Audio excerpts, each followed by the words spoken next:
वरना देखो आरएस देने का मेरा तो ऐसा कोई प्लान है नहीं। बैकआउट हो जाता सर, देखो वरना मैं भी बैकआउट हो जाता 3 बार इसमें नहीं रहा, नहीं हुआ और 1 बार उसमें नहीं रहा, तो मैं भी बैकआउट कर रहा था, पर मुझे समझाया कि ऐसा नहीं है सर, हो जाएगा, अपन साथ में मिलके 1 और 1 11 बन के करेंगे। हो जाएगा। सर मैं आपको कह रहा हूँ ना, हो जाएगा। लेट्स सी, देखते हैं। अरे सर देखते नहीं है, आप फॉर्म भर दो, 4 तारीख का फॉर्म आ रहे हैं, आप फॉर्म भर दो और फिर अपन तैयारी शुरू करते हैं। आरएस का और क्या आपको तो करना चाहिए वैसे। अरे सर आरएस का पहली बात है कोई उसके लिए राजस्थान का पूरा जीके मतलब समझे 50% सिलेबस है। नहीं होता मेरे से यार, मैं कभी पढ़ा नहीं हूँ राजस्थान का सिलेबस। अरे सर वो मैं आपको पढ़ा दूंगा सर।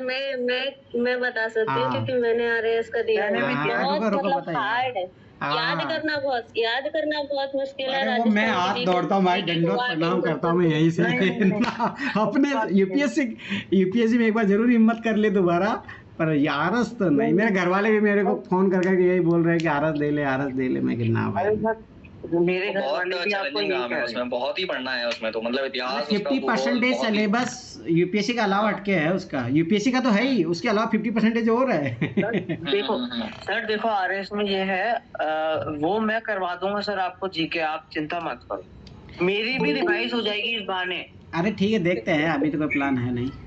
सर अभी दे तो फिर कभी नहीं, क्यों आकाश सर आप थोड़ा समझाओ ना। अरे वही है कि हिम्मत ही नहीं जुटा पा रहे होंगे। अरे मैं पढ़ने की नहीं जुटा पा रहा हूँ भाई, ये तो दूर की बात है। उसका सिलेबस ऐसा है ना आरएएस का कि मतलब मैं भी अगर सोचूं किसी और पीसीएस पे जाने का तो मेरा मन नहीं करेगा आरएएस की तरफ जाऊं मैं। यूपी पीसीएस ठीक है, बीपीएससी ठीक है, आरएस का एक अलग ही चैलेंज है भाई, उसका बहुत अलग है। और एमपी वाले का भी ऐसी है। हाँ, पर आकाश सर मेरे को ऐसा लगता है कि अपन यूपीएससी कर सकते हैं, अपीयर होना ही बहुत बड़ी बात है, अपीयर हो सकते हैं तो आरएएस भी कर सकते हैं। मुझे कर तो सकते हो, देखो जब यूपीएससी का इतना खतरनाक पैटर्न झेल गए, देख गए, तो आरएएस में बहुत बड़ी बात नहीं है। आकाश सर मेरा जैसा बच्चा तो 3 बार झेल गया ना, और तीनों बार मतलब अब की बार वाले में मैं पूरा सेटिस्फाई था, पर वो सीसैट लेट हुआ वही। इस बार तो जिसका भी नहीं हुआ है ना, तो अपने आप को जज मत करना। मतलब मेरा यही आज क्लास लेने का पर्पज यही है कि आप लोगों की गलती नहीं है भाई, ये बात याद रख लेना। ये आप किसी की गलती नहीं है इसमें, टीचर्स की भी गलती नहीं है भाई। मेरे से नहीं पेपर सॉल्व होगा, ये कमरे पे बैठ के नहीं होगा मेरे से सॉल्व ये पेपर। मैं कैसे करूंगा इस पेपर को सॉल्व? यूपीएससी ने वो जिस तरीके से पैटर्न, अब देखो जिसकी किस्मत अच्छी होगी उसका हो जाएगा, बस सीधा सा बात है। इसमें मेहनत कुछ काम मायने रखती नहीं इस पेपर में। अभी मेरी एक स्टूडेंट का आज हुआ भी था, उसका क्लियर 75 के आसपास मार्क्स हैं ओबीसी में, और सीसेट क्लियर है। तो उसको मैंने डांटा भी पहले, तो मतलब उसने इस तरीके से कमेंट किया कुछ कि मेरे तो मैं 80-90 एक्सपेक्ट कर रही थी। मैंने कहा भाई कम से कम दूसरों की रिस्पेक्ट करो, तुम्हारे इतने भी अगर आए हैं पासिंग मार्क्स तो तुम लकी हो कि तुम्हारा हो गया इस बार। नहीं तो मैंने ऐसे भी देखे कि 6th अटेम्प्ट वाले, मेरा फ्रेंड है 6th अटेम्प्ट था, लास्ट था, नहीं हो पाया, सीसेट में रह गया। तो भाई कम से कम दूसरों की रिस्पेक्ट करो। ये पेपर ऐसा नहीं है कि तुम यहाँ पे 30 मार्क हाँ बन के दिखाओ कि अगर मेरा हो गया है तो मैं बहुत बड़ी चीज हूँ। लकी हो आपकी हो गया है इस बार। सही बात है। तो बिल्कुल किसी को जज करने की जरूरत नहीं है। अब ऐसा पेपर आ जाए तो कोई क्या ही कर सकता है। पूरे सारथी टीम से पेपर सॉल्व नहीं हो रहा है ये, अगर इंडिविजुअली बैठ के कोई सॉल्व कर रहा है तो। और वो इतने 50 डिग्री तापमान में जाके एग्जाम देना और वो नए पैटर्न से लड़ना, वो एक अलग ही बात होती है। तो जिनके 2-3 अटेम्प्ट हो गए हैं उनका क्या प्लान है आगे? सोच रहे हो आगे कंटिन्यू करने का यूपीएससी या सर कहीं और स्कोप भी तो नहीं है ना? आप अदर एग्जाम में जाओगे तो वहाँ भी तो वही सारी चीजें हैं। स्टेट वालों में करप्शन ज्यादा है, कहीं पे कुछ है। यहाँ कम से कम ये तो है कि थोड़ा मेहनत और कर लो, थोड़ा और कर लो, और करते करते थोड़ा ज्ञान का भंडार दिमाग में हो तो जाता है कम से कम। वहाँ बहुत ज्यादा दिक्कत है। इस बार तो मेहनत का परीक्षण ही नहीं हुआ, वैसे तो कायदे में तो यही है। किस्मत है, जिसकी किस्मत होगी उसका हो जाएगा। बिल्कुल, मैं तो सिक्का मेरे 40 क्वेश्चन वो गलत हुए हैं जो 2 ऑप्शन छांटने के बाद गलत हुए। अब सबाई मतलब मेरी किस्मत खराब थी, तो अब 40 में अगर 10-15 भी सही होता तब भी मैं क्वालिफाई कर जाता। तो अब वो किस्मत ही खराब हो तो क्या ही करोगे। मीना सर आपके किसमें ज्यादा गलत हुआ है, सीसेट में या उसमें? जीएस सीसेट दोनों में हुआ है, पर जीएस तो बिल्कुल ही लेट हुआ ना। 40 नंबर सोचो, मेरा जब मैं 2018 में जब बिना पढ़े 2-3 महीने पढ़े दे तब मेरे 50 नंबर आ गए थे उस दौर में, और आज 40 नंबर आ रहे, मतलब मेरा तो पतन है। सर आप ऐसे मत सोचो सर। इनका तो सीसेट में एक बार क्या 110 था शायद, 112। हाँ 112 लाए हुए हैं, देखो क्या हाल हो गया है इस बार। आकाश सर आपने नहीं दिया पेपर? नहीं मैंने नहीं दिया भाई, मेरा लास्ट है एक बस, तो मैं बच गया। अच्छा अब आपका कौन सा 6th अटेम्प्ट है अभी? अब मेरा 6th है, अब एक बचा हुआ है मेरे पास। कब? अब जी अगले बार देंगे अब। हाँ तो मैंने इसी बार मुझे लग रहा था कि थोड़ा कुछ ऐसा हो सकता है, इंट्यूशन लग रही थी मेरे को कि बहुत दिन से शांत है यूपीएससी, कुछ बड़ा हो जाएगा, और वो हो गया फिर। बड़ा क्या बम फूट गया। हाँ तो एक्सपीरियंस से इतना पता लग जाता है कि थोड़ा खतरनाक कुछ होने वाला है। हाँ। अब तो लेकिन एक्सपेक्टेड ये है कि 2027 और 28 में जो पेपर्स आने वाले हैं वो थोड़े मॉडरेट लेवल के होंगे, ऐसे नहीं होंगे, क्योंकि यूपीएससी की बहुत किरकिरी होगी पहले तो। हो रही है, आज से होनी शुरू हो गई है। इतना उसको हो सकता है पिटीशन भी जाए इस बार, जाएगा। 7 क्वेश्चनों की जीएस के लगने वाली है, सीसेट में 2-3 क्वेश्चनों को लेके बोल रहे हैं पैसेज वाला। तो मुझे अभी मेरा चांस है, अभी किस्मत अगर अच्छी रही भाई पिटीशन तो चांस है अभी, जिनका मान चलो बॉर्डर लाइन पे हो चांसेस बनेगा। आकाश सर आपकी कब तक और दे सकते हैं, मतलब 6th अटेम्प्ट है आपका, मतलब मैं 28 तक दे सकता हूँ वैसे। अच्छा। मैं तो खुद सोच रहा हूँ भाई सही किया मैंने फैसला कि नहीं दिया इस बार। जीएस में कैसे करके मैनेज कर लेता, लेकिन सीसेट में शायद मेरा भी बेड़ा गर्क हो जाता एकदम। सीसेट पे सर थे ही नहीं ना क्वेश्चन, आप मैंने बहुत बार फ्लिप किया था पेपर, तब जाकर मुझे 37-38 क्वेश्चन मिले थे जो मेरे को थे कि हाँ, और मैं सोच रही थी कि चलो 4-5 क्वेश्चन गलत हो जाएंगे तो ठीक है, लेकिन इसमें पूरे टोटल 10 क्वेश्चन गलत हुए। और फिर कॉम्प्रिहेंशन भी पूरा उसकी लैंग्वेज चेंज कर रखी है, पैटर्न चेंज कर दिया। मैंने सर कॉम्प्रिहेंशन सारे किए नहीं, मैंने वही किए थे जो मेरे को श्योर बन रहे थे कि हाँ इसमें ये तो गलत हुए, सही हुए पैसेज गलत हुए, उसमें ऐसे भी हुए हैं सर, 4 गलत हुए हैं। और देख लो अगर तुम रिस्क लेते तो उल्टा ज्यादा फायदा मिलता। अब सर वो 2 मिनट मेरे पास बचे थे, मैं सोच रही थी कि चलो कर देती हूँ, फिर मैंने सोचा कि नहीं यार रहने देते हैं। अब सोचो अगर तुम्हारे 2 क्वेश्चन सही हो जाते तुम पास हो जाते, ये बात भी याद रखना। यूपीएससी रिस्क का तो गेम है, पता नहीं था ना ऐसे पेपर में रिस्क तो लेना चाहिए। यही चीजें तो है, मेन बात यही मुद्दा है कि लगता चाम आपका उस दिन है दिन नहीं है, यही होता है चीजें। आगे कौन कौन हिम्मत कर रहा है वैसे 2027 या 28? कौन है ऐसा योद्धा जो लड़ेगा? मेरी हिम्मत तो अभी नहीं, अभी हिम्मत जवाब दी गई। अब मेरी हिम्मत जरा सोच रही है कि आरएस में दोबारा एक बार हाथ मारूं और फिर लॉ में घुस जाऊं फिर। और कौन कौन हिम्मत कर रहा है भाई बताइए भाई, बताइए सब लोग। 27 के लिए ना? हाँ 27 के लिए। हाँ सर कर तो रहा हूँ, क्योंकि मैं आइडेंटिफाई चीजें कर ले रहा हूँ ना कि क्या मतलब मेरी प्रॉब्लम क्या हुई है। जैसे कि जहाँ पे जैसे कुछ कीवर्ड्स मैंने फाइंड कर लिए थे कि मैं ये तो गलत है, पर अल्टीमेटली क्या हुआ कि उसको मैंने काटा ही नहीं, मतलब कि सेकंड थॉट ला रहा हूँ उस पे। तो जो अपना जो जैसे होता है ना कि कीवर्ड ये लग रहा है एक्सट्रीम है तो है, मतलब वो है, तो उसके वजह से जैसे अब चीजें जो आइडेंटिफाई चीजें हो रही हैं उसके बिहाफ पे तो ऐसा नहीं लग रहा है कि छोड़ ही देना चाहिए, ऐसा तो नहीं है। देखो एक चीज मैं बता देता हूँ, अपने एक्सपीरियंस है ना, एक बात याद रखना, जिन्होंने मतलब अभी 2 अटेम्प्ट दिए हैं, एक अटेम्प्ट उनको जरूर लेना चाहिए। और जैसे मोदित में तो तुम्हें बोलूँगा तुम जरूर यूपीएससी दीजिए भाई, एक जीएस निकलना, बस सीसीएट पे थोड़ा काम कीजिए ताकि अगली बार ये चीजें ना हो। सर अभी मतलब अभी एट दिस पॉइंट अगर कोई नहीं अभी तो मैं आपको बोलूँगा कि अभी आरएस दीजिए आप।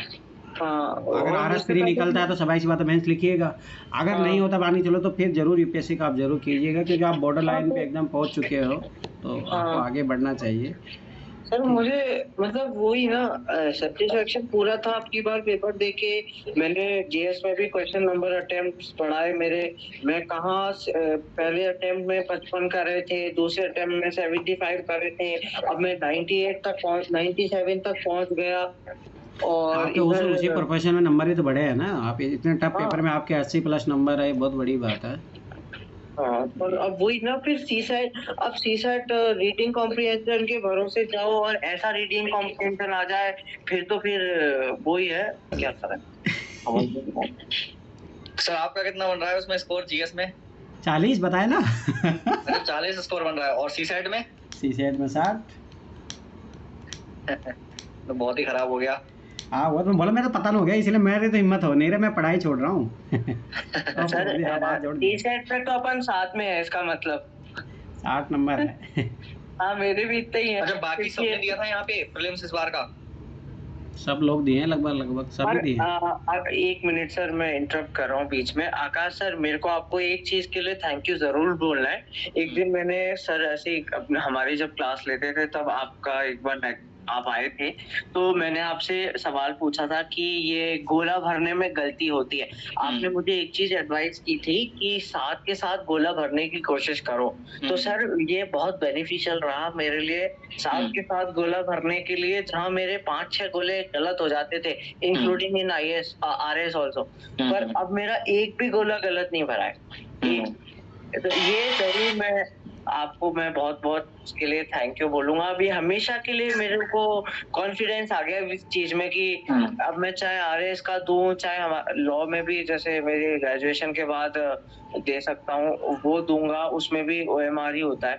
तो ये हमेशा मेरे को मैं हमेशा क्रेडिट आपको ही दूंगा, और पहला क्रेडिट आपको दूंगा, और फिर दूसरा क्रेडिट मीना सर को दूंगा कि या आपको आपका लेक्चर क्लास में लाए, तो वरना मुझे नहीं दोनों में से किसी को भी तो कोई फर्क नहीं पड़ता। मैं तो दोनों को दूंगा, मैं तो मतलब हाँ, बिल्कुल कोई फर्क नहीं पड़ता उस चीज से। अल्टीमेटली हमारा गोल भी और सर का गोल भी यही है कि भाई सिलेक्शन लो, किसी भी तरीके से लो, कैसे भी लो, किसी के भी गाइडेंस से लो, बस सिलेक्शन लो। हम तो चाहते हैं कि भाई हिंदी मीडियम से निकल के आओ, अच्छे रैंक लेके आओ। तो ठीक है, बढ़िया बात है। और इस चीज से ना बाकी लोगों को भी सीख लेना चाहिए कि जो OMR की मिस्टेक करते हो आप, ये सबसे बड़ा ब्लंडर बनती है। अगर आपका स्कोर अभी 80 है ना, तो ये 70 के बिलो चला जाता अगर 5 क्वेश्चन वही गलत हो जाते तो। गलत हो जाते, सही कह रहे हो, बिल्कुल सही कह रहे हो।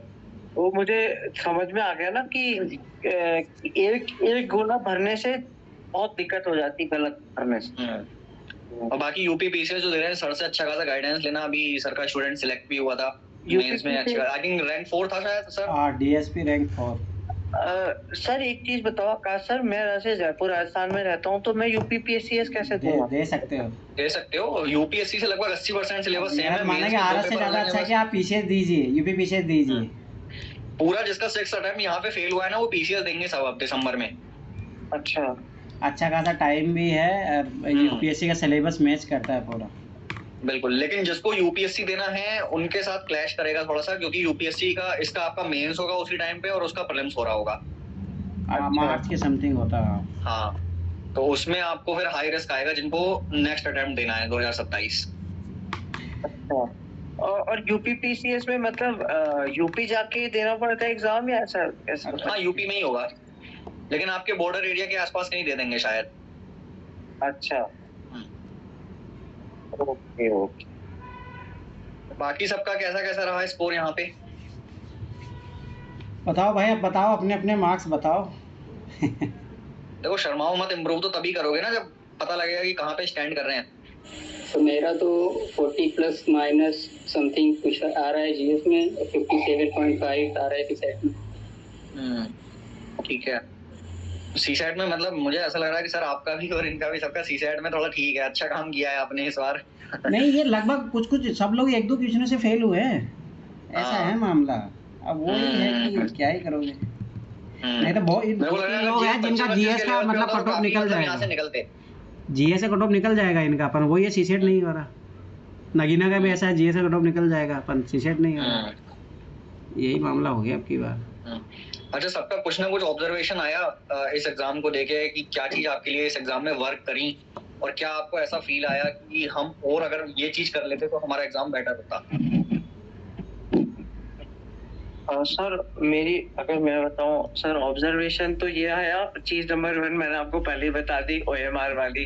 चीज नंबर 2 सेटिस्फेक्शन हुआ, मतलब इतने 2 अटेम्प्ट्स के बाद ये तीसरा अटेम्प्ट दिया, खुद को सेटिस्फेक्शन हुआ। नंबर अटेम्प्ट बढ़ाए, कोई सीसेट में भी क्वेश्चन बढ़ाए, जहाँ 40 करके आता मैंने 48 किए थे, और जिसमें मैंने 95 किए थे, 95। और दूसरी चीज ये कि भाई मुझे काफी चीजों में इस पेपर या तो हो सकता है पैटर्न की वजह से कंफ्यूजन हो रहा था, हो सकता है कि रीडिंग कॉम्प्रिहेंशन जो मेरा स्ट्रांग था उसमें सबसे ज्यादा कंफ्यूजन हो रहा था मुझे। ये वो थोड़ा अलग भी था इस बार। अभी तो यही है कि अभी मेरा मन नहीं है ये तेरे का, अभी तो यही है, बाकी पता नहीं क्या होता है।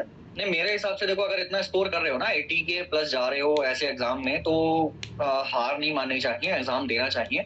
लेकिन अभी जैसे ये आ रहे हैं ऐसे 2 महीने में ही है, 2-2.5 महीने में, तो इसको देना चाहिए आपको, क्योंकि इसमें दिसंबर तक आप मेंस तक निपट जाओगे सब। अच्छा, नहीं मेंस बाद में होगा, नवंबर में प्रीलिम्स है, तो वही फरवरी मार्च में अप्रैल में होगा जाके मेंस। अच्छा, पीटी का डेट है क्या इतना दूर? 29 नवंबर। अच्छा, अरे ये तो फिर भी सही है आकाश सर, मैंने पिछले बार मेरा प्री दिया था, उसकी वॉन्ट्स आई थी सितंबर में 2024 में, जैसे आज ही आई है, तो उसका प्री था हमारा 2 फरवरी 2025 को, मैंने वो दिया था 1 या 2 को, वो मैंने दिया था, उसमें मैं 5 नंबर से रह गया था, 75 कट ऑफ थी और मेरे 70 नंबर आए थे। गड़बड़ वही 5 गोले गलत भर दिए, 5 गोले। चलो वो तो अब सही हो गया है खैर। अच्छा, मेंस किस किस का रेडी था यहाँ पे बिल्कुल एकदम कि अगर प्रीलिम्स निकाल देते तो मेंस में निकल जाता? मेरा ठीक है, और किसी का? पूरा पेपर नहीं, सारे पेपर नहीं, पर ऑलमोस्ट सारे थे, मतलब अगर 10-20% और काम करना होता तो हो जाता। शॉर्ट में नोट्स बने हुए हैं सबके? हाँ, शॉर्ट नोट्स थे। देखो, जिनको अगले साल देना है ना, एक चीज हमेशा ये ध्यान रखना कि अगर मेंस के नोट्स रेडी नहीं करोगे ना शॉर्ट में, तो अगली बार मेंस में फंसोगे।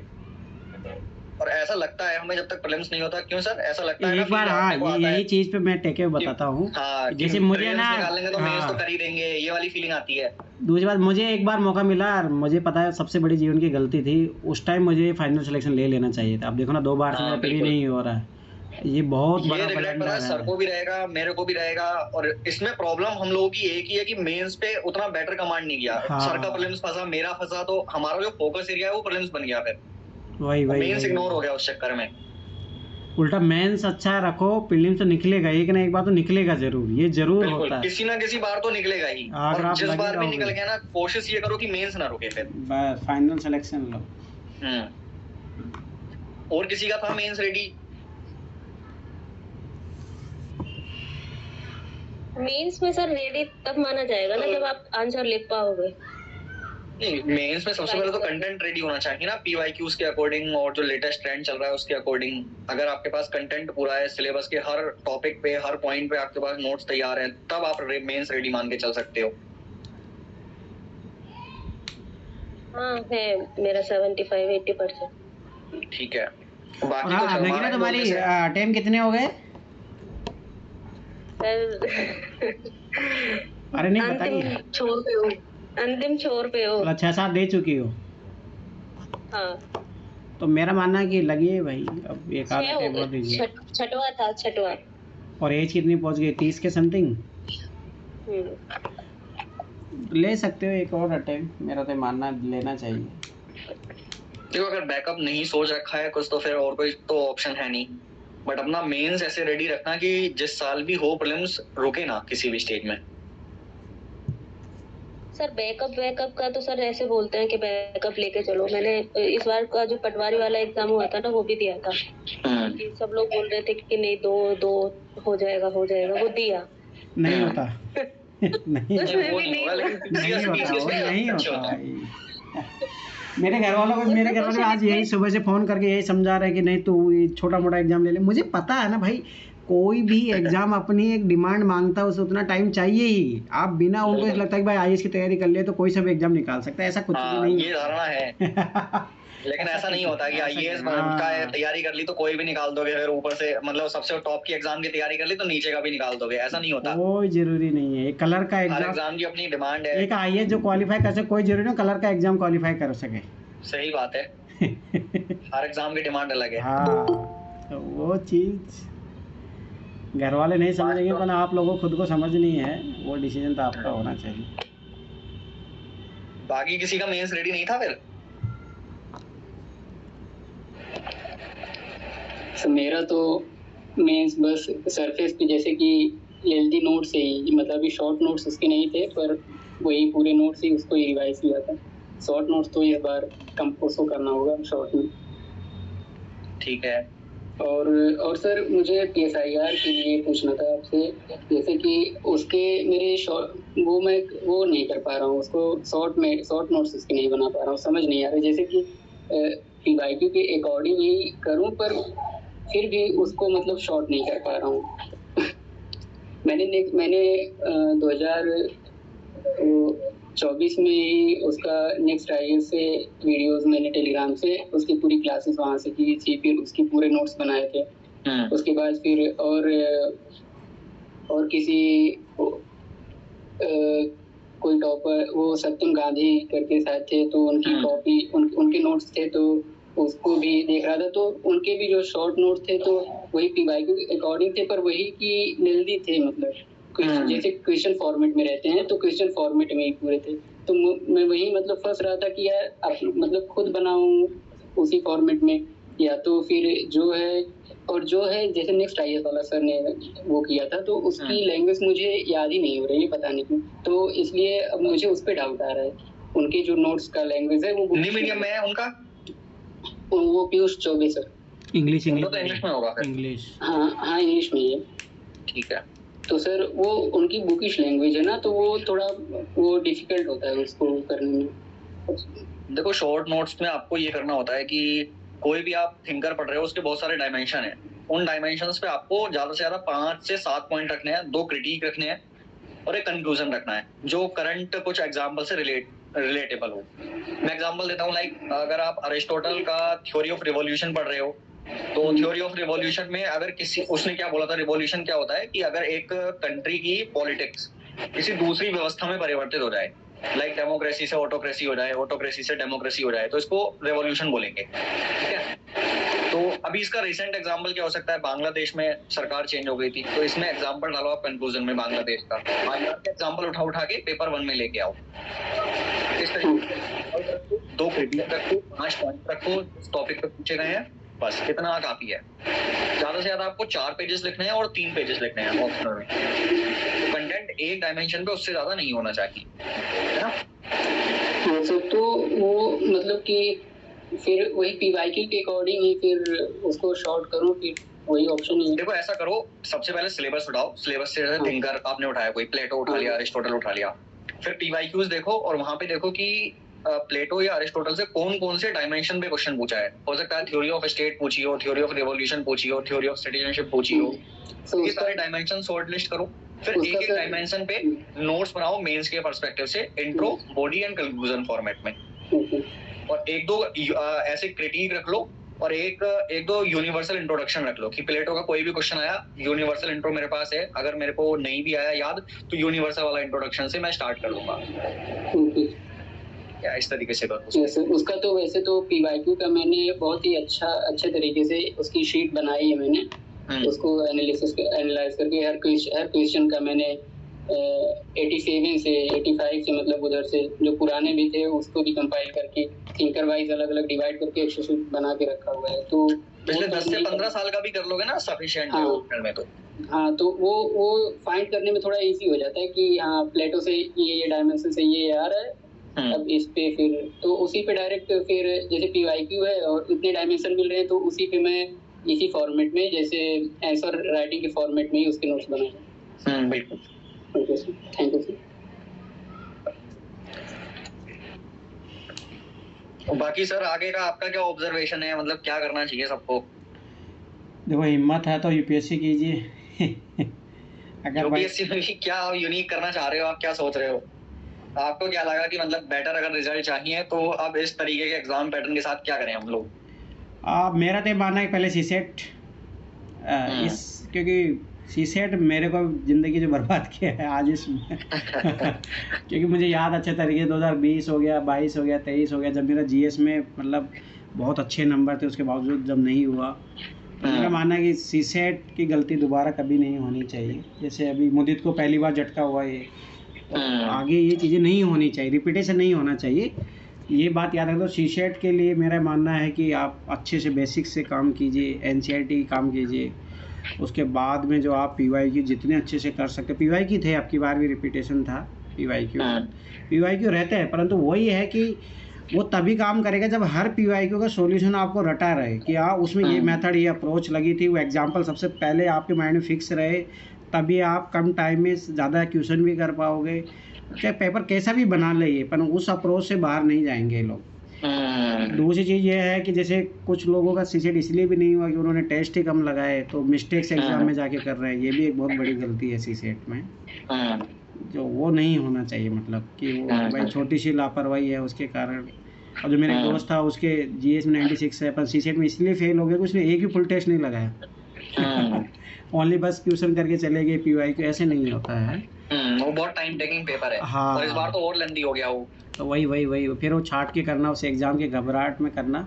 हाँ। जैसे मैं 2024 वाला बताता हूँ, उस टाइम मेरे अच्छे नंबर आने के कारण ये था सीसेट के मैंने 10 फुल टेस्ट लगाए थे उस टाइम, वो सबसे बड़ा कारण मानता हूँ मैं। 10 एग्जाम की कंडीशन में जाके लगाना 10 फुल टेस्ट, वो बहुत ज़्यादा फायदेमंद रहा था। तो जैसे 2025 मेरे कम मार्क्स आने के सीसेट में, उसमें कारण ये था कि मैंने टेस्ट ही नहीं लगाया था, एक भी टेस्ट नहीं लगा के गया था, तो सिर्फ 5-6 क्वेश्चन गलत हो गए थे। उस टाइम में 100 पार नंबर आते। तो ये सबसे बड़ी गलती है कि आप टेस्ट ही नहीं लगाओ सीसेट के, नहीं, वो बहुत बड़ी गलती है। आपको कम से कम 10 फुल टेस्ट जरूर लगाने चाहिए, पहली चीज़ तो ये है। दूसरी बात, चाहे पेपर UPSC कैसा भी बना ले, कॉमन सेंस और वो जो ट्रिक्स व्रिक्स है वो सब लगती है, वो अभी भी लग रही है। जैसे बता रहा हूँ, मैंने 50% जो पहुँच गया था। हाँ, परंतु ये है अब UPSC थोड़ा ये इस तरीके से कर रही है कि हर चीज़ में फैक्ट डाल रही है वो। अब ऐसी चीज़ों में यही होता है कि क्या तो आप फैक्ट के बहुत ज़्यादा विद्वान बन जाओ, पर मेरा मानना है कि ज़्यादा बनने की ज़रूरत नहीं है, परंतु हाँ कुछ जो बेसिक चीज़ें हैं वो आपकी एकदम क्लियर होनी चाहिए, उसमें डाउट नहीं। तो बेसिक क्वेश्चन आप भी आज भी निकाल लोगे तो 80-90 नंबर पहुंच जाओगे, वो मेन चीज़ है। तो ऐसा भी नहीं है कि जैसे आपके और उसने बहुत रैंडम क्वेश्चन पूछे हैं तो अब हम उन क्वेश्चनों के पीछे भागे, इस चीज़ की बिल्कुल भी ज़रूरत नहीं है। आप आज भी वही स्टैटिक्स अपना मजबूत रखिए, उसी से हो जाएगा। स्टैटिक मजबूत रखिए, अपना कॉमन सेंस और जितनी जो ट्रिक्स है वो जो भी है। ओड इवन भी बहुत लग रही थी, अब की बार भी बहुत लगी है, वो चीज़ें लग रही है, ऐसा नहीं है कि वो लगे। वो बस यही होता है कि अपने को पेपर में नहीं दिख रही, तो उसका कारण ये होता है कि अपन बहुत ज़्यादा प्रैक्टिस नहीं करके जाते। एक आध बार देख लिया वीडियो जो भी है, वो एग्जाम में अप्लाई नहीं कर पाते हैं। जैसे मैं खुद में बता रहा हूँ, पिछले साल भी मैं इसीलिए GS में फेल हुआ हूँ और अब की बार में GS में इसीलिए फेल हुआ हूँ। कारण यही है कि वो एक्यूरेसी नहीं लग पाती वहाँ पे। उसका लगने का कारण यही है कि भाई आप तो बहुत ज़्यादा PYQ पे, मतलब एक ही चीज़ रटी होनी चाहिए, तब जाके वो फ़ायदा मिलता है उन चीज़ों का, भाई ट्रिक्स का, इनका वही चीज़ ज़रूरी है। ऐसा नहीं कि बहुत अलग कुछ करने की कुछ भी ज़रूरत नहीं है कि आप बहुत एक्स्ट्रा ऑर्डिनरी कुछ करोगे इस पेपर को देखते हुए, PIB अब पढ़ने लग जाओगे। पॉसिबल ही नहीं, वो रेंज में आएगा ही नहीं, कितना भी कर लोगे नहीं आएगा रेंज में, पॉसिबल ही नहीं है। तो मैं फिर बता रहा हूँ, स्ट्रेटेजी चेंज करने की बिल्कुल भी ज़रूरत नहीं है।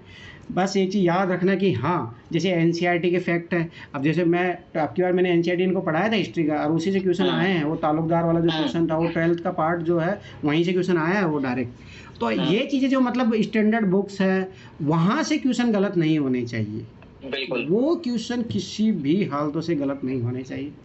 तो वही चीज़ें हैं, सेम फॉर्मूला अभी भी रहेगा। मैं फिर 12 बता रहा हूँ, देखो आपकी बारे पेपर जितना रैंडम आया तो कट ऑफ भी उतना ही कम जाएगा, सीधा सिंपल सा लॉजिक है। अब सिंपल लॉजिक है, 15,000 फिर भी पहुंचेंगे UPSC में। हाँ, तो वही बात है ना, कट ऑफ तो हो भी जाएगी। तो इसमें कट ऑफ में मायने क्या रखा, एक तो CCET जिनका क्वालिफाई हो गया, दूसरा जिनका भाई जो बेसिक्स अच्छे से तैयार करके गया था, और बेसिक्स क्वेश्चन जिनके सही हो रहे हैं, जो अच्छे से थोड़ा बहुत ट्रिक लगा लिया, हो जाएगा। 80 नंबर तो आराम से लाए जा सकते थे। तो वही मैं बता रहा हूँ कि ये चीज़ याद रखना कि ऐसा नहीं कि आप स्ट्रेटेजी चेंज कर दो, PIB पढ़ना शुरू कर दो।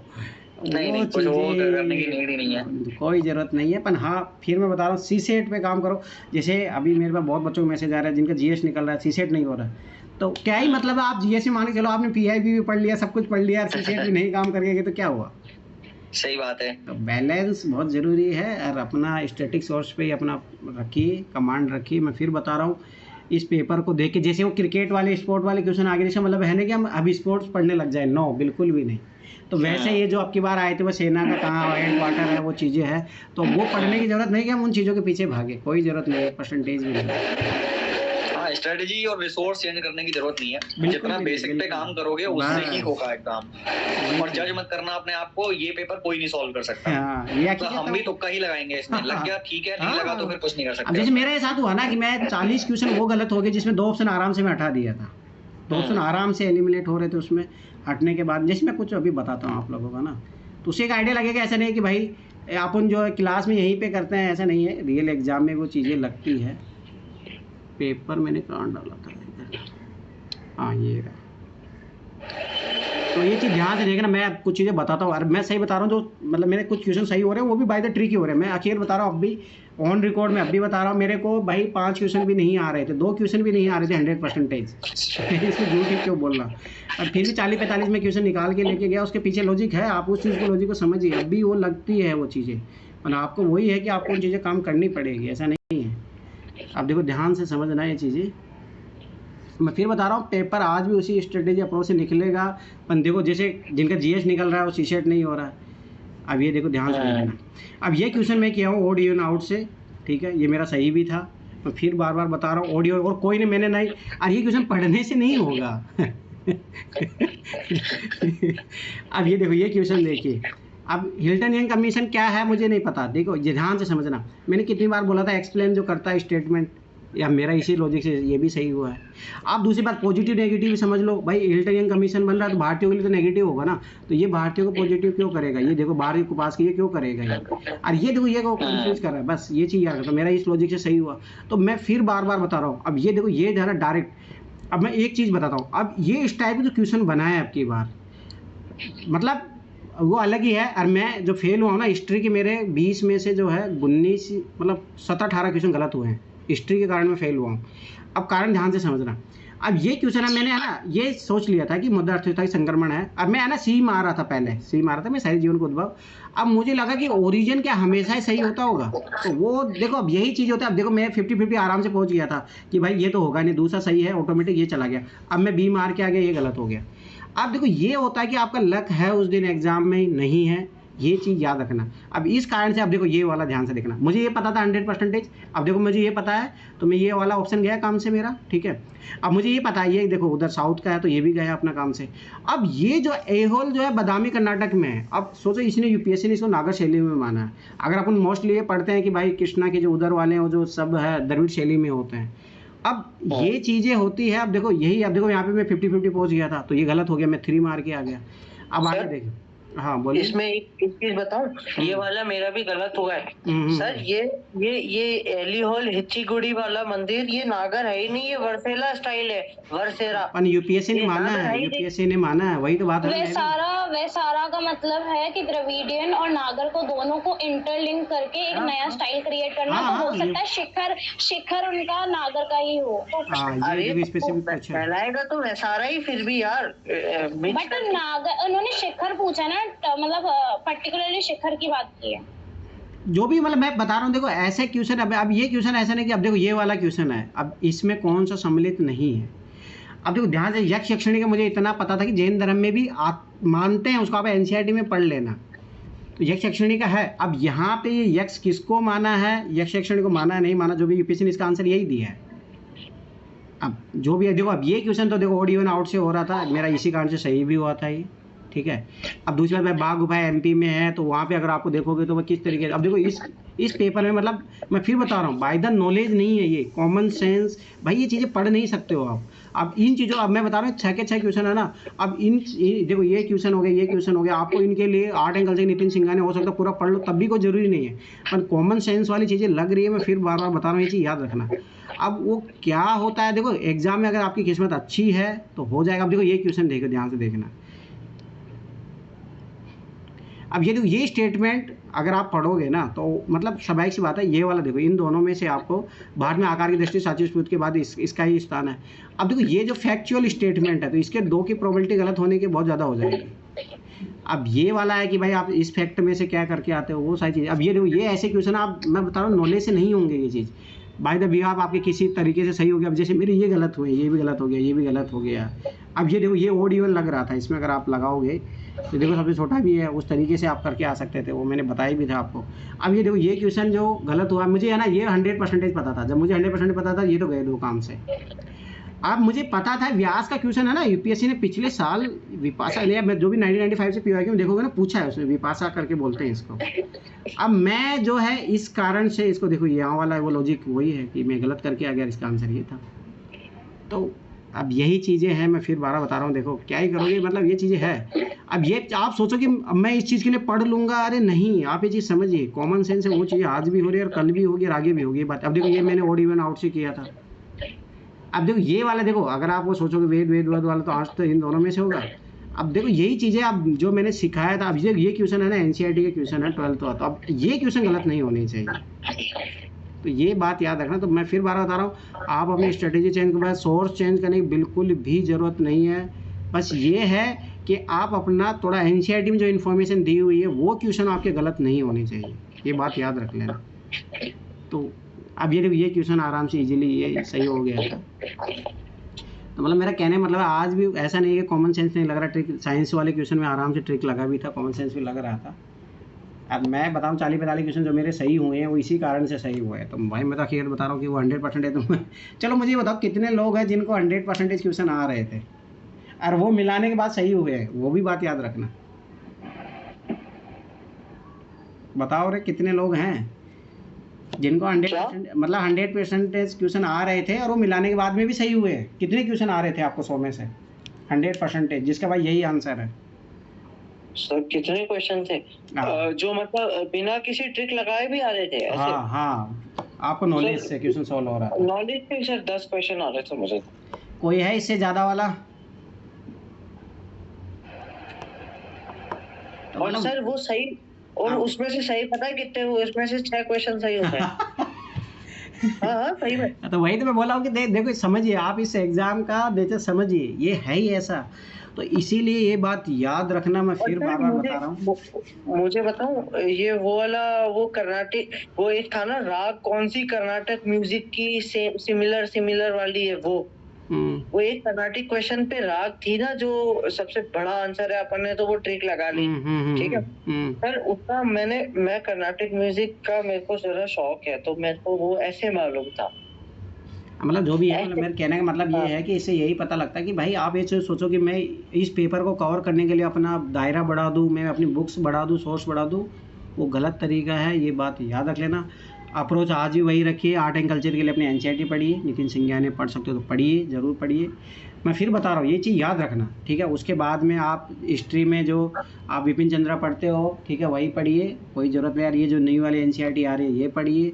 ज्योग्राफी के लिए वही एनसीईआरटी पढ़िए, ठीक है। कुछ भी सोर्स चेंज करने की ज़रूरत नहीं है। मैं फिर बार बता रहा हूँ, देखो एक चीज़ याद रखना, पीआईबी का मैं फिर बता रहा हूँ, पीआईबी पढ़ने जाओगे ना पागल हो जाओगे। फैक्ट, इतने फैक्ट आते हैं डेली, तुम्हें पता है हर मिनिस्ट्री का पीआईबी का आता है भाई, कितना पढ़ पाओगे? पॉसिबल ही नहीं है। करंट अफेयर के टीचर जरूर जीवन में बन जाओगे, और इससे बड़ी यूपीएससी तो कभी नहीं निकलेगा। आप सोच रहे हो कि हम आज से पीआईबी पढ़ना शुरू कर देते हैं, नो, ये बात याद रख लेना। तो देखो मेरा तो ये मानना है कि भाई अप्रोच अब भी वही रखनी है, ठीक है। पेपर ये ऐसा था, तो देखो सबसे बड़ी जो गलती हुई वो सीसेट, भाई सीसेट ही नहीं हुआ, तो वो गलती नहीं होनी चाहिए ना, सीसेट मस्ट है। तो देखो मेरा ये मानना है, जिसको लगता है कि नहीं, देखो मैं एक बात बोलता हूँ, मैं देखो मेरे जो टीचर बोलते थे वही मैं आप लोगों को बोल रहा हूँ। जब तक यूपीएससी का अटेम्प्ट बचे हैं, अगर आप लगता है कि आपकी फैमिली कैपेबल है, आपको सपोर्ट कर सकते हो, आप जीवन में रिस्क ले सकते हो, ठीक है, आपके अंदर कैपेबिलिटी है, तो जब तक अटेम्प्ट है यूपीएससी का अटेम्प्ट देने चाहिए। पर मैं फिर बता रहा हूँ, उसमें बहुत सारे फैक्टर काम करेंगे। आपके घर का सिचुएशन कैसा है, ठीक है, आप क्या इन चीज़ों को लेके आगे सर्वाइव कर सकते हो, कि अगर मान के चलो असफल रहे तो क्या आप फिर जीवन में वहाँ जाके क्या स्टैंड लोगे। तो ये चीज़ें बहुत सोच समझ के डिसीजन लेना है आपको, ठीक है, पहली बात। दूसरी बात एक चीज़ याद रखना कि मेरा ही मानना है, जो 1-2 अटेम्प्ट दिया, पहला अटेम्प्ट था या दूसरा अटेम्प्ट था, उसको जरूर 3 अटेम्प्ट तक देना चाहिए यूपीएससी ओनली। फिर अगर कोई पीसीएस के लिए देखो, फिर बता रहा हूँ यूपी वाले हैं जो पीसीएस की तैयारी कीजिए, अच्छी खासी पोस्टें आएगी। राजस्थान के आएगी है नोटिफिकेशन, अगर वो करना मतलब साइड बैकअप लेना चाह रहे हैं तो ये चीज़ें ऑप्शन है, ठीक है, ये बात याद रखना। उसके अलावा भी आपको लगता है कि छोटा मोटा जॉब आप ले सकते हो, गेन कर सकते हो, तो वो ले सकते हो। हाँ बोलिए, मोदी भाग गया। निखिल तुम्हारे कितने नंबर आ रहे हैं? निखिल हेलो, मिलाए नहीं, कितने नंबर आ रहे हैं तुम्हारे? 64 नंबर जीएस में, 65 नंबर सीसेट में। अरे तेरी तो भाई कट ऑफ निकल जाएगा उधर, तो एक क्वेश्चन का फर्क पड़ गया, एक क्वेश्चन का फर्क पड़ गया। और संध्या तुम्हारे कितने आ रहे हैं? संध्या कुछ बोलोगी?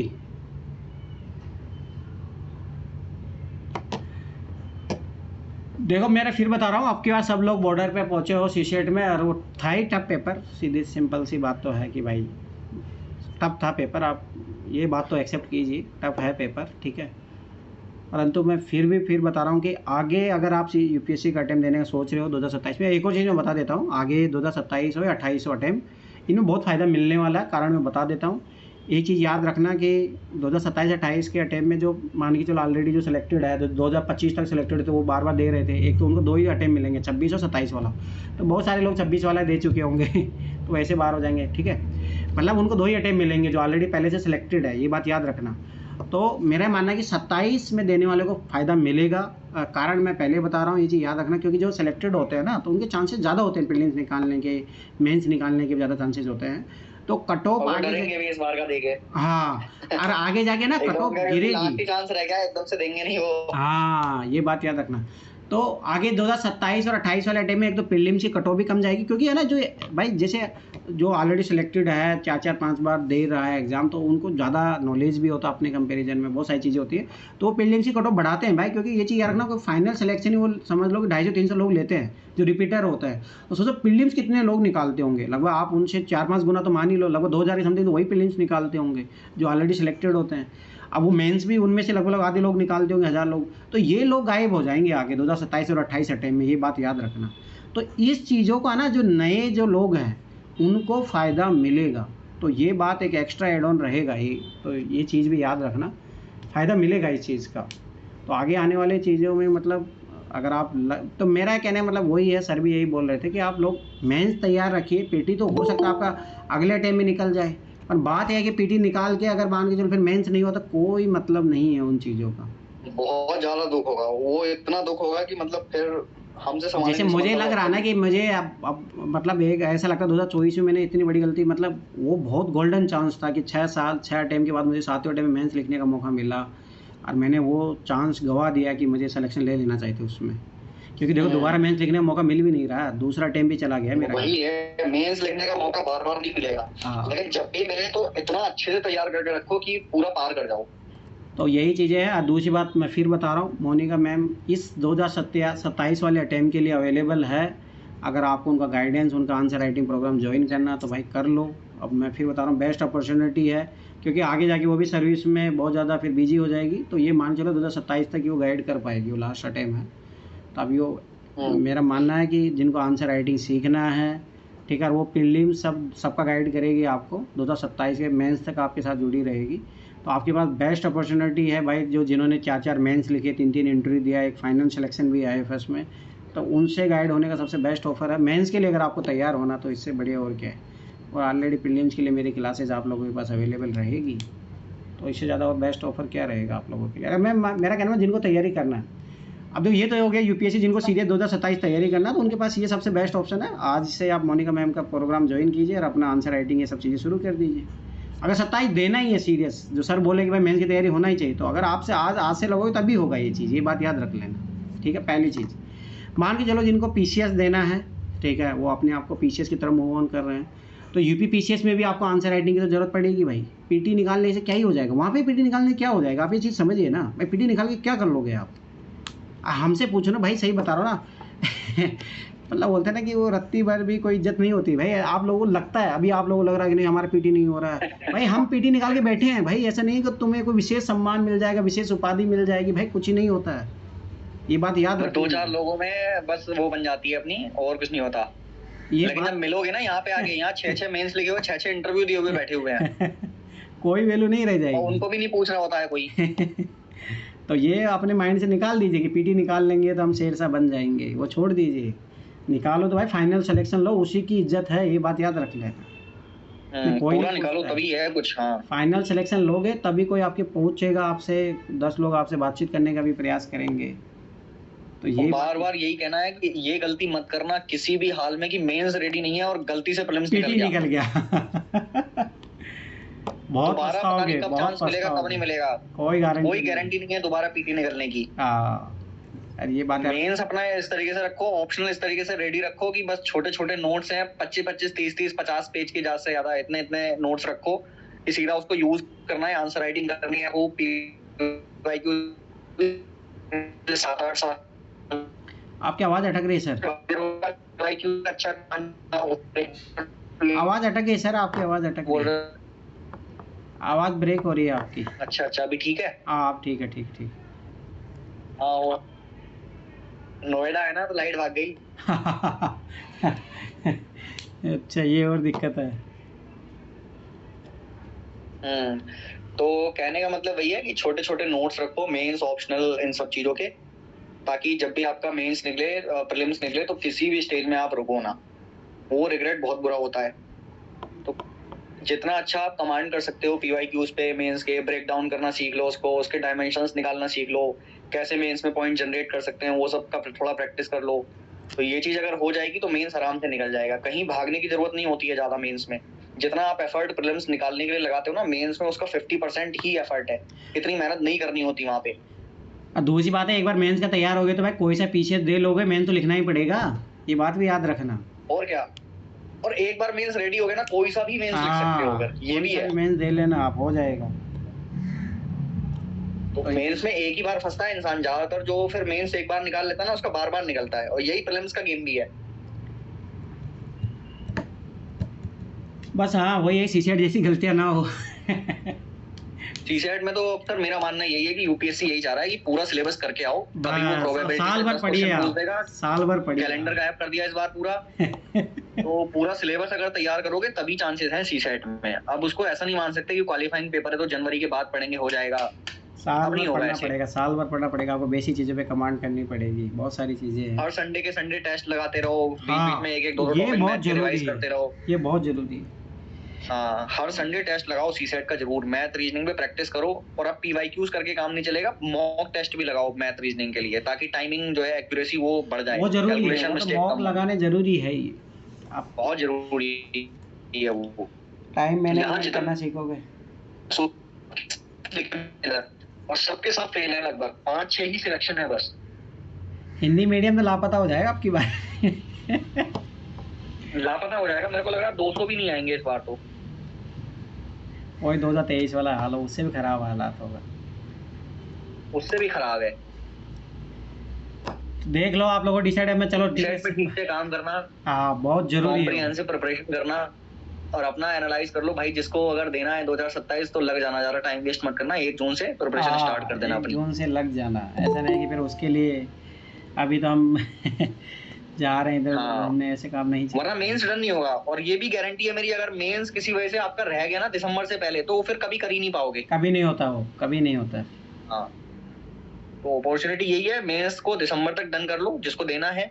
और अगर नहीं करोगे तो फिर पछताओगे, आगे जरूर पछताओगे। पीटी एक बार तो सबका निकलेगा, जो लगे हुए हैं, ऐसा हो नहीं सकता नहीं निकलेगा। कंसिस्टेंटली अपने आप को इम्प्रूव करोगे ना, जरूर निकलेगा। अब जैसे इसी में मैं कुछ एग्जांपल बता देता हूँ। ये नगीना हो गई और उधर रमेश हो गया, इनका ऐसा है कि जीएस निकला, मुदित हो गया। अब सीसेट नहीं निकल रहा, तो वो निकलेगा, एक बार जरूर निकलेगा कभी ना कभी। तो मौका तो जरूर मिलेगा एक बार मेंस लिखने का। तो क्या ही मतलब है जब उसको गवा दोगे तो। आंसर राइटिंग वगैरह शार्प कर लो। अभी देखो जैसे मोनिका का गाइडेंस भी अवेलेबल है, तो वो बेटर है। वही ना, उससे अच्छा और कौन आपको सिखा सकता है। टाइम देने के लिए आपके पास अवेलेबल है वो, तो सबसे बेस्ट ऑप्शन है कि आप सीखिए उनसे। और किसी को पूछना तो बताइए। तो अच्छे से तैयार कर, दिसंबर तक तैयार जरूर हो जाना चाहिए, वो बहुत जरूरी है। ऑप्शनल सहित विद आंसर राइटिंग सबको चीज़ें कर आके तब जाके फ़ायदा है। किसी को पूछना है तो पूछिए, किसी को। हाँ बोलिए रमेश। मुझे लग रहा है सर आंसर राइटिंग वगैरह ना सर शुरू से शुरू करना पड़ेगा, मतलब एकदम जीरो से। हाँ तो जीरो से। और जो मेंस वाला है ना सर, जैसे सर मेंस वाला है ना, तो पहले तो डिफाइन करूँ सर सिलेबस पूरा, जैसे टू द पॉइंट, और फिर उसके PYQs, ये सब कैसे हो पाएगा सर? सब करोगे सब होगा भाई, करोगे तो अरे वो करना ही पड़ेगा। कैसे होगा नहीं, वो करना ही पड़ेगा तभी। अगर भाई फाइनल सिलेक्शन लेना तो ज़रूरी है वो। सर कल जैसे मैंने अभी मैं सोच रहा सिविल डेली था, आईएएस का भेजा तो था, कल ही मैंने भेजा था उसको, तो थीम वाइज सब कुछ उन्होंने डिवाइड करके तो रखा है सब कुछ। कल ही तो मैंने भेजा था पीडीएफ ग्रुप में। हाँ सर भेजे थे। जैसे सर मैं सोच रहा था ना, 1 घंटा पहले जब आपसे बात किया था, मैं कहा था सोच रहा था यार फिर कि यार 0 से फिर सिलेबस चलो, जैसे इकोनॉमिक्स हो गए उसके पूरे डायमेंशन क्लियर करो, और फिर करना उसके पड़ेगा वो बाद सब, जो भी काम करना है ज़रूरत है वो सब कुछ करना पड़ेगा। युद्ध जीतना है तो भाई सब एक सी बात है, उसके लिए अभ्यास भी उतना ही ज़रूरी है। युद्ध के लिए रणनीति भी उतनी ज़रूरी है तो अभ्यास भी उतना ही ज़रूरी है। तो पहले स्ट्रेटेजी बनाइए, फिर उसका अभ्यास कीजिए, लिख के क्वेश्चन आंसर चेक करवाइए।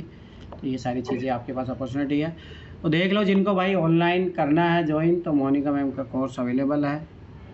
अगर जिनको ऑफलाइन पढ़ना हो तो आ जाना, मैं हूँ रेडी ऑफलाइन पढ़ाने के लिए। और मैं ऑफलाइन ही अवेलेबल रहूँगा, ऑनलाइन नहीं रहूँगा, पहले मैं बताया था ये बात तो आपको।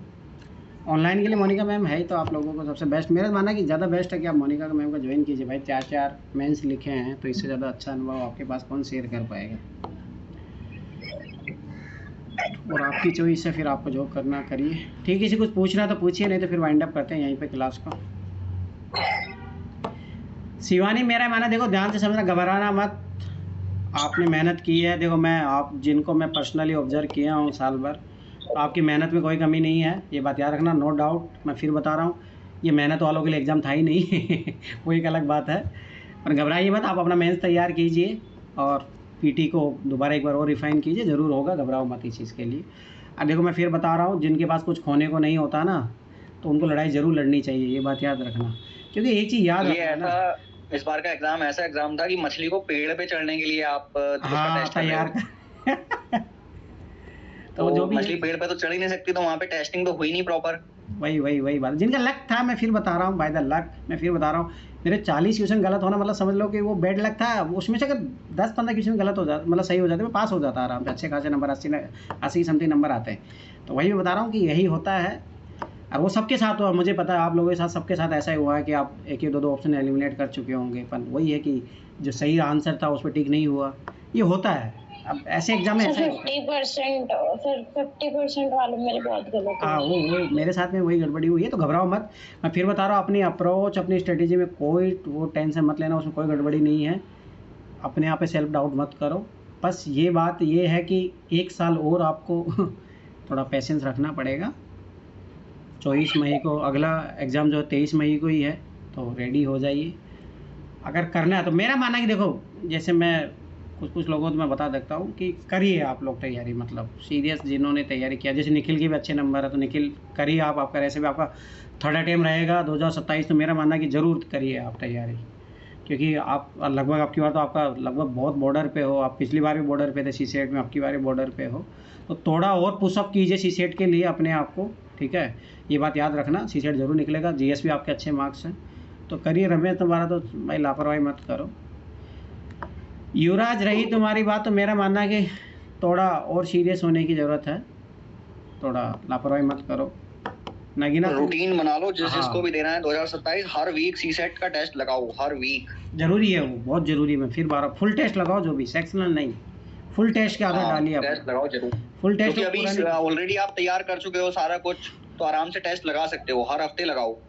और अपना साइड बाय साइड मेंस की तैयारी करते रहिए। जो मेंस, जैसे मान के चलो आप मेंस के पॉलिटी तैयार कर रहे हो, तो उसी का पीटी का टेस्ट भी लगा लो विजन के इनके। तो ये चीज़ें साइड बाय साइड करते रहना है, वो आखिरी में नहीं होती है वो सब चीज़ें, ये बात याद रख लेना। तो अभी से ही करना पड़ेगा आप लोगों को। पॉइंट धीरे धीरे के टॉपिक कवर, मेंस का सिलेबस कवर करते जाओ, उनके मेंस का आंसर राइटिंग कर लेना। मैं फिर बार बार बता रहा हूँ, वो बहुत ज़रूरी है। आंसर राइटिंग नहीं करोगे कोई मतलब नहीं हो जाएगा तैयारी का। अरे एक और चीज़ याद रखना, जैसे जीएस का पेपर देख के ये भी आइडिया लगा लो, जैसे केस स्टडी जिन्होंने सोल्व किया, तो 3 क्वेश्चन को देखो कैसा एक्स्ट्रा बेनिफिट था उनको। तो मतलब मेंस अगर आप कवर करोगे ना, मैं गारंटी साथ बता रहा हूँ 5-10 क्वेश्चन आप आगे रहोगे हर बच्चे से। ये बात भी याद रखना, अगर मेंस आप रेडी रखोगे तो ये फ़ायदा मिलेगा, ये बात हमेशा याद रखना। तो मेंस ज़रूर रेडी रखिए अपना। तो मेंस रेडी रखोगे तो प्रीलिम्स में भी एक एक्स्ट्रा गेन मिलेगा आपको। दूसरी बात मैं फिर बता रहा हूँ, तो 2027 के लिए तैयारी कर रहा है, जिनकी ये गलती हो रही है कि सीसेट नहीं हो रहा, वो लापरवाही मत करना। सीसेट में पहले से ही कमांड कर लेना, और जब आप टेस्ट दोगे तो उसमें 100 पार नंबर आने चाहिए। टेस्ट देना मैं फिर बता रहा हूँ नेसेसरी कंडीशन है। सी सेट में लापरवाही नहीं होनी चाहिए, क्योंकि सी सेट ऐसी चीज़ है जो ज़िंदगी बर्बाद कर देती है भाई। मैं सबसे प्रत्यक्ष एग्जांपल बैठा हूँ आप लोगों के सामने। 3 मुझे मतलब समझ रहे हो कि मुझे 4 बार मेंस लिखने का मौका मिलता अगर सी सेट में क्वालिफाई करता था। तो वो बात हमेशा याद रखना कि सी सेट हमेशा नहीं होता है, तो ये गलती नहीं होनी चाहिए। और रही बात, मैं फिर बता रहा हूँ, जिसको लगता है कि श्योर मैं मेहनत कर सकता हूँ, मैं इनका सिलेबस कवर कर सकता हूँ, ऑप्शनल पढ़ सकता हूँ, वही यूपीएससी की तैयारी करो। टाइम पास के लिए मत करो कि हम पीटी के लिए पढ़ रहे हैं, मत पढ़ो भाई, सही बता रहा हूँ। इससे अच्छा तो वनडे एग्जाम दीजिए, ईपीएफओ दीजिए, सबसे बेस्ट। अभी उसकी सीटी भी आने वाली है। जिसको लगता है ना कि मेंस मेरे लिए आफत है, मैं फिर बता रहा हूँ छोड़ दो, क्योंकि बिना मेंस कुछ भी नहीं होगा। तो नहीं तो आप पीछे देने लायक बचोगे, नहीं यूपीएससी। आप ये सेक्टर ही छोड़ दो अगर आपको आंसर राइटिंग इन चीज़ों से भागते हो। तो यार है ना कि आपको अगर भाई वनडे एग्जाम जैसा देना तो वनडे एग्जाम जैसे ईपीएफओ दीजिए, आप आरबीआई ग्रेड का पेपर होता है वो दो, आप ऐसी चीज़ें दो फिर आप। सही बता रहा हूँ। अगर आपको मेंस का इनका लिखने का लगता है कि अरे क्या ऑप्शनल के कौन आंसर लिखेगा, ये चीज़ें है बच्चों के साथ दिक्कत। तो ये बात याद रख लेना कि फिर वो वनडे एग्जाम की तैयारी करो, जॉब वॉब ले लो, वो ज़्यादा अच्छा है भाई। ये बात याद रख लेना, क्योंकि मेंस ये सब चीज़ें जितने भी पीसीएस हो, यूपीएससी है, ये बिना आंसर राइटिंग के नहीं होंगे। ये बात याद रख लेना। चलो ठीक है, फिर किसी को और कुछ पूछना हो चलो ठीक है, फिर bye bye. Thank you sir, आप आए क्लास में इसके लिए। चलो ठीक है, बाय बाय।